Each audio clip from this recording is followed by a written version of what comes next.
बिस्मिल्लाहिर्रहमानिर्रहीम। अस्सलाम वालेकुम नाजरीन, आप देख रहे हैं MR न्यूज़। मैं हूँ मोइनुद्दीन अलवी और मैं हूँ राशिदा हफीज।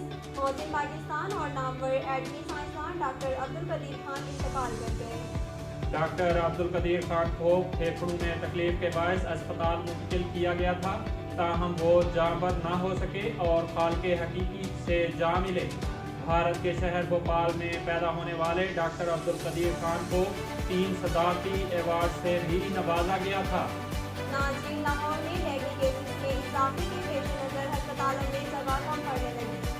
ज़राए के मुताबिक लाहौर में बच्चे भी डेंगू बुखार से मुतासर होने लगे हैं।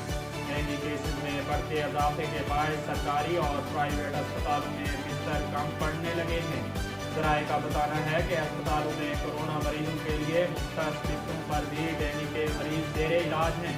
दूसरी जानब महकमा सेहत पंजाब का करदा एक्सपो फील्ड अस्पताल भी अब तक फाल नहीं हो सका है।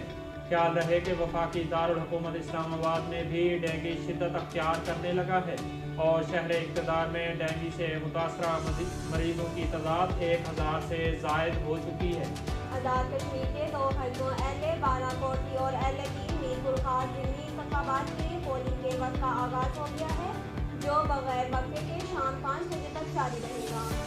LA3 मीरपुर की नशिस्त सदर आज़ाद कश्मीर बैरिस्टर सुल्तान महमूद ने और LA बाराकोटली चढ़ोई की नशिस्त पीपल्स पार्टी के चौधरी मोहम्मद यासीन ने खाली की थी। LA बाराकोटली चढ़ोई में वोटर्स की मजमूई तादाद 1,06,428 है। ये हल्का दौलिया जट्टा, काला डब, चढ़ोई शहर, धमाल और लाइन ऑफ कंट्रोल तक फैला हुआ है। हल्के में 198 पोलिंग स्टेशन कायम किए गए हैं, जिसमें से 101 पोलिंग स्टेशन को हसास तरीन और 36 को हसास करार दिया गया है। सऊदी अरब के किंग अब्दुल अजीज एयरपोर्ट पर हौसी बागियों के ड्रोन हमले के नतीजे में 10 अफराद जख्मी हो गए। अरब मीडिया के मुताबिक हौसी बागियों की जानिब से एक बार फिर सऊदी अरब के शहर जज़ान में किंग अब्दुल अजीज एयरपोर्ट पर रूस से भरे ड्रोन के जरिए हमला करने की कोशिश की गई, जिसको सऊदी फ़िज़ाइया के डिफेंस सिस्टम ने फौरी रद्द-ए-अमल देते हुए ड्रोन्स को फ़िज़ा में ही तबाह कर दिया। नाज़रीन, अब तक के लिए इतना ही। मज़ीद खबरों और तफसीलात के लिए देखते रहिए MR न्यूज़।